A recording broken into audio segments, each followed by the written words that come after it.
વિદેશમાં અભ્યાસ કરવા ગયેલા કે પછી રોજગારીની તક માટે ગયેલા લોકોનું ત્યાં રહેતા લોકો દ્વારા શોષણ કરવામાં આવ્યું હોવાની ઘટનાઓ અવારનવાર સામે આવતી રહે છે। ખાસ કરીને ઇલીગલી ગયેલા ભારતીય લોકો સાથે આવું વધારે થતું હોય છે। હવે ભારતીય દ્વારા જ ઇમિગ્રન્ટ્સનું શોષણ કરવામાં આવ્યું હોવાની એક ઘટના ન્યૂઝીલેન્ડમાં બની છે। ન્યૂઝીલેન્ડ હેરાલ્ડના અહેવાલ પ્રમાણે ચિલી ઇન્ડિયા રેસ્ટોરન્ટમાં 3 ઇમિગ્રન્ટ વર્કરનું શોષણ કરવામાં આવ્યું હતું। તેમને કલાક દીઠ $8 કરતાં ઓછો પગાર ચૂકવવામાં આવતો હતો। એટલું જ નહીં, તેઓ જેટલા કલાક કામ કરતા હતા તેનો પૂરો પગાર પણ ચૂકવવામાં આવતો ન હતો। આટલું ઓછું હોય તેમ તેઓ તેમના એમ્પ્લોયરને $30,000 ન ચૂકવે ત્યાં સુધી ડિપોર્ટ કરવી દેવાની ધમકીઓ પણ આપવામાં આવતી હતી। આ શોષણખોરીની ઘટના ત્યારે સામે આવી જ્યારે એક કર્મચારીએ બિઝનેસ ઇનોવેશન એન્ડ એમ્પ્લોયમેન્ટ એટલે કે MBIE મંત્રાલયને આ અંગે જાણ કરી હતી, જેના કારણે હેમિલ્ટનમાં ભારતીય રેસ્ટોરાંમાં ભ્રષ્ટાચાર અને શોષણ ચાલી રહ્યું હોવાની વાત સામે આવી હતી।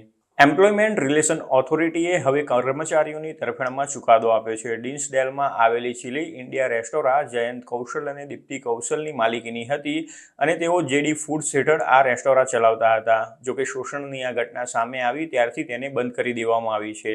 તાજેતરના નિર્ણય મુજબ વ્યાપક પુરાવાઓ દ્વારા સમર્થિત MBIE ઇન્સ્પેક્ટરના દાવામાં સામે આવ્યું છે કે જેડી ફૂડ્સ કર્મચારીઓને તેમની નોકરી ગુમાવવાની ધમકી આપતા હતા અને ન્યૂઝીલેન્ડમાં રહેવાના અધિકાર હેઠળ ચૂકવણી કરવા માટે દબાણ કરતા હતા।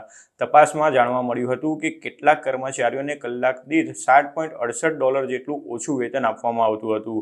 આ ઉપરાંત તેમણે જે કામ કર્યું હતું તે મુજબ તમામ કલાકો માટે પણ વળતર આપવામાં આવ્યું ન હતું તથા જાહેર રજાઓમાં તેમણે જે કામ કર્યું હતું તેના માટે ક્યારેય પણ તેમને પેમેન્ટ કરવામાં આવ્યું ન હતું। એક સ્કીમમાં દીક્ષા નામની કર્મચારી હતી જેને પ્રોમિસ કરવામાં આવ્યું હતું કે જો તે $30,000 આપશે તો તેને રેસિડન્સ એપ્લિકેશનમાં મદદ કરવામાં આવશે।